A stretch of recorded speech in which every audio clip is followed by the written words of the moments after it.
And welcome back to the Maluti-a-Phofung Multi-Purpose Hall. And this is the Free State leg of the morning live election debates. And we have the ANC, the DA, the EFF, Dikwakwetla represented here on our panel this morning. And there are other parties as well in the audience. I've seen you, I've noted you, and of course we'll take your views as well. But before the break, I promised to come back to you, Mr. Libisa, to tell us exactly why this municipality has collapsed. But perhaps also, just by way of background for our listeners back home, this municipality actually comprises the towns of Maluti-a-Phofung, where we are this morning, Harrismith, and of course Castell. So those are the towns that make up this particular municipality. It was placed under administration in February last year, and we're going to find out exactly why it collapsed. But I also want to know from the elected representatives,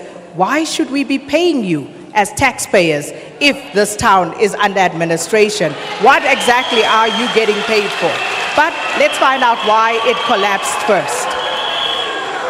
5 years ago, the ANC imposed a little Idi Amin, dubbed as executive mayor, on the people of Maluti-a-Phofung. When he arrived, he ballooned the municipal organogram. He ballooned his office from 2 officials to 36 officials. He employed incompetent municipal manager, directors. One of the directors is there, is sitting just in front of me.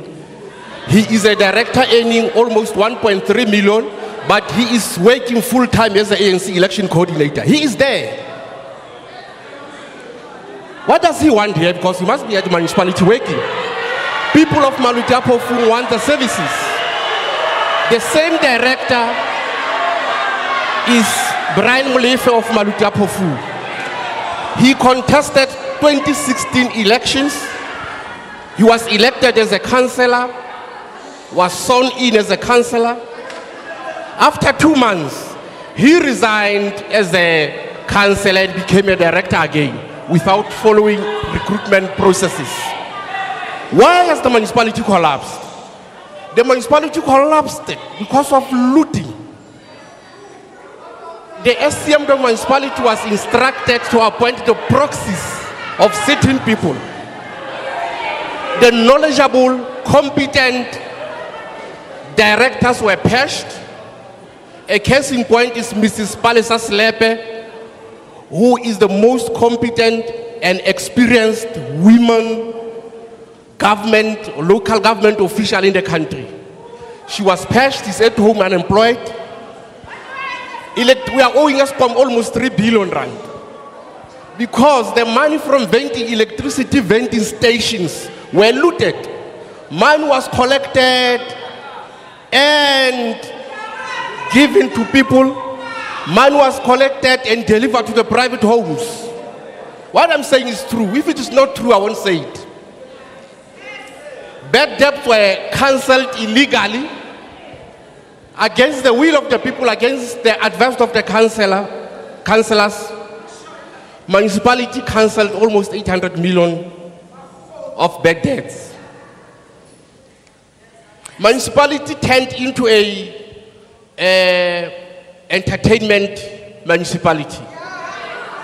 Money was diverted from core function to non-core functions. We became the municipality of parties, gigs, and festivals. Resolution 32 of Municipal Finance Management Act was abused because contracted amounts of 5 million were inflated by 500 to 600%. Now, a case in point, like a company is appointed with a contract amount of 2 million, but is paid 47 million. What do you call that? So here's the difficulty that I'm having, and I'm sure the people of Maluti-a-Phofung will speak for themselves in just a moment.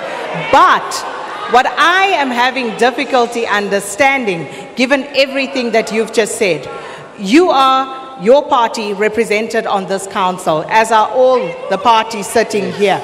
So when you are represented on this council and all of these things are happening, have you done anything to make sure that you reverse this situation? Because if you are not capable of doing that, then what sort of confidence does the council in its entirety then actually instill in the people of Puta-Ditjaba? But let me start with the EFF on that answer and I'll come back to you.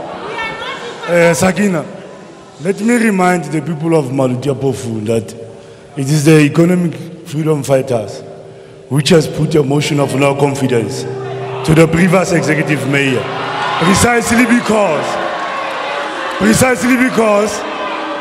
we could see at that time that the municipality is going down the drain. And these are the things that have made us to see that the municipality goes down the drain. They've used 71.8 million of municipal infrastructure grant on operations, which they can't pinpoint.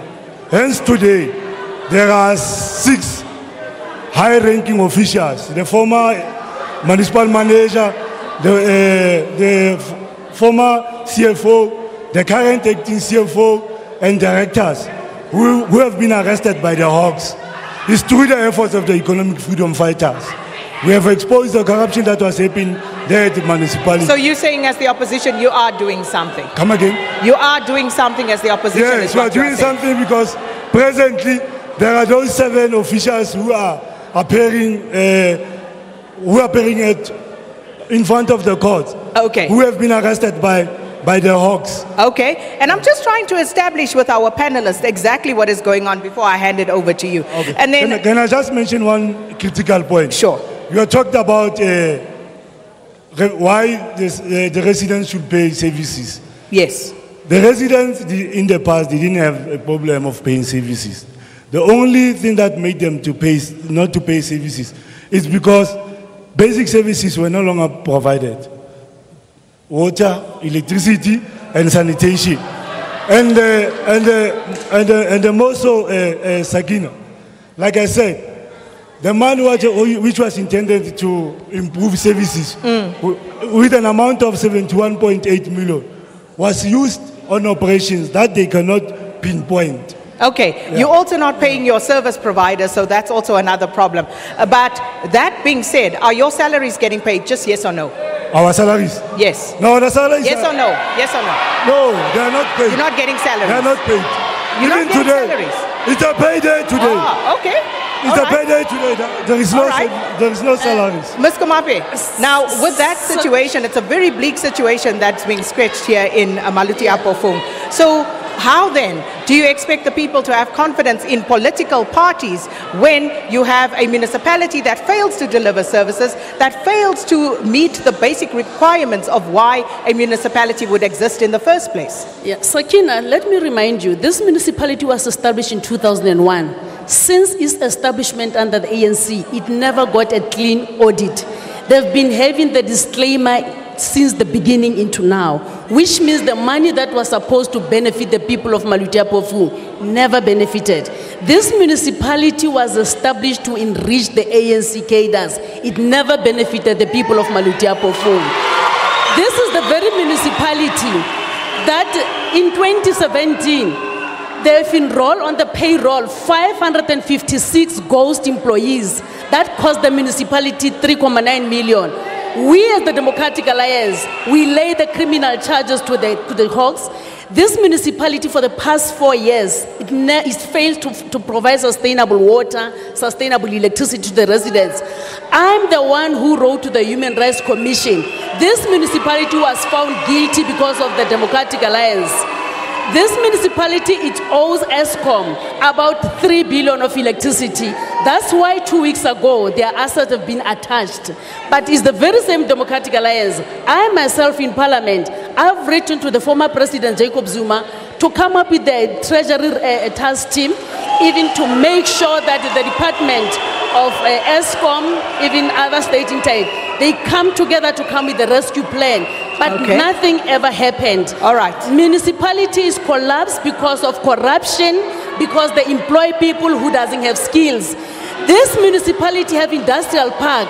that both the state president during his State of the Nation address and the premier during the state of the province address, they say industrial park is function. It's not functional. All right. Those industries used to create 60,000 jobs. Today is only 12,000 jobs. They are closing because there is no water, there is no electricity. And the we'll come back to all of that. Kwapa will remain. We're going to come back to it because of the ANC. We have to take a break, and when we come back, the ANC will provide those answers. And after I hear from the ANC, it's over to the floor so you can get your questions ready. But for now, let's take a break.